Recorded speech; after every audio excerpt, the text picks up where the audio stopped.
know about the war in Ukraine, the largest armed conflict in Europe since World War II, where the front line spans over 3,500 kilometers? Yet, have you heard about the other front line? It's invisible, but if one side loses, the whole world will feel it. There are no other place in the world, no other country in the world that has suffered the same, and I really hope that it will remain like that.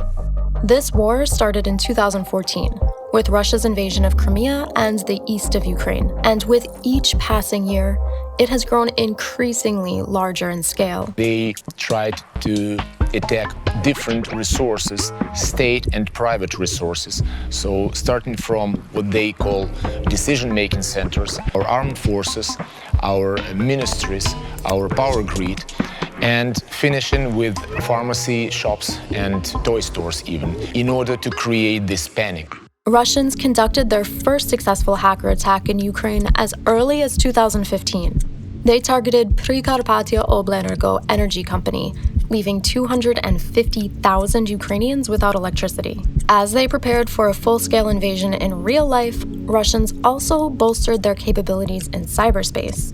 The first attempt took place between January 13th and 14th, 2022. Approximately 70 Ukrainian government institutions were targeted, but Ukrainians managed to fend off the attack. The next attempt was even more challenging. Actually, they launched a number of cyber attacks a couple of hours before the invasion, to be more exact, around 6-7 p.m. in the evening of February 23. We clearly understood that they planned it as accompanying an actual invasion. And why? They attacked our military systems, our communication systems. It was a very prominent attack. Because of this attack, even some wind turbines in Germany has stopped because they were also using this type of equipment. So what was the reason?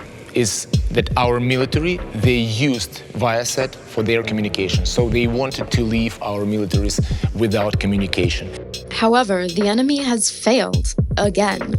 Ukrainian cyber specialists attribute their success to 3 factors. Our experience that we had since 2014, help of our international partners, and unwavering will to win.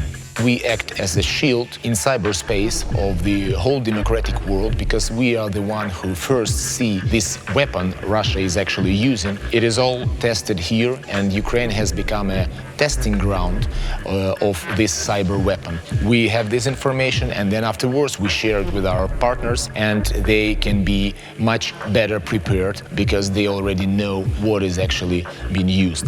The war in Ukraine has taken cyber attacks to an entirely new level. Russian hackers, they have the motivation to destroy our country. This cyber war is so brand new because we are not facing financially motivated groups or ransomware groups. We are facing the state, and we are facing special services, which are GRU, military intelligence, SVR, intelligence, or FSB, their counterintelligence.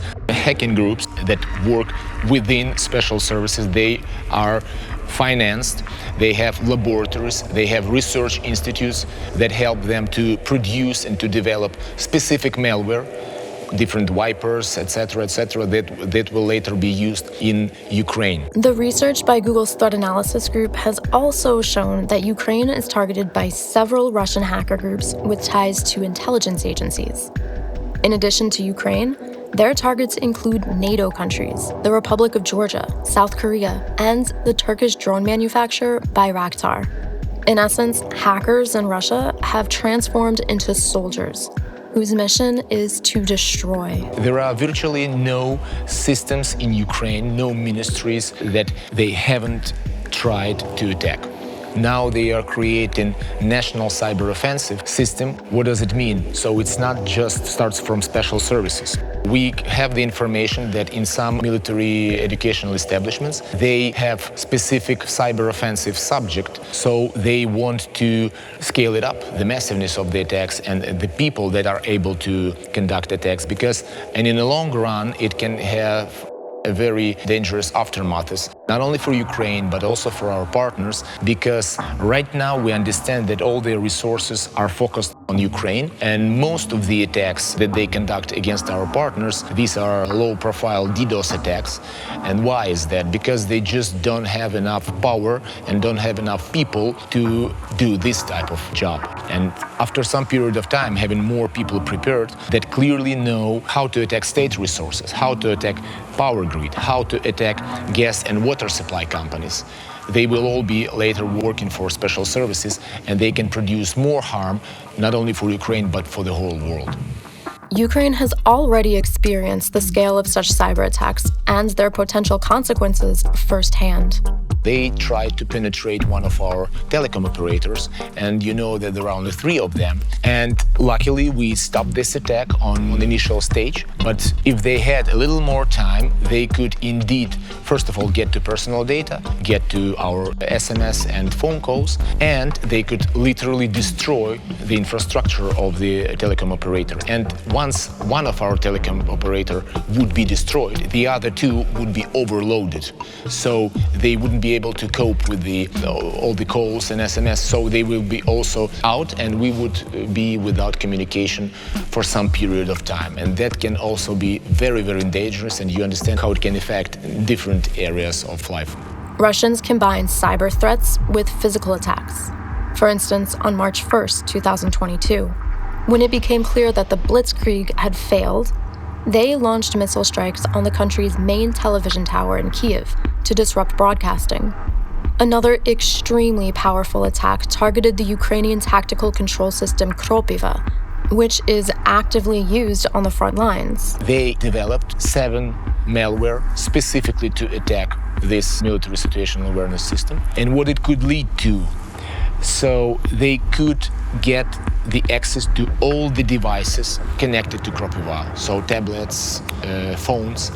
They could see everything that is in these devices, what's written in your Telegram, what pictures you have. This malware was to get the configuration of Starlink that device is connected to. So in the end, it could lead that they could analyze and see where our headquarters are, because they have a lot of Starlinks there and a lot of devices there, and then they could hit it with a missile or artillery, depending where it was situated. So this was first big cyber defensive operation according to all NATO standards. Instead, Ukrainians managed to gain access to all the documentation for the Russian-developed system REPI.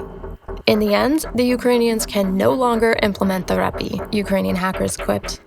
And this is far from their only success.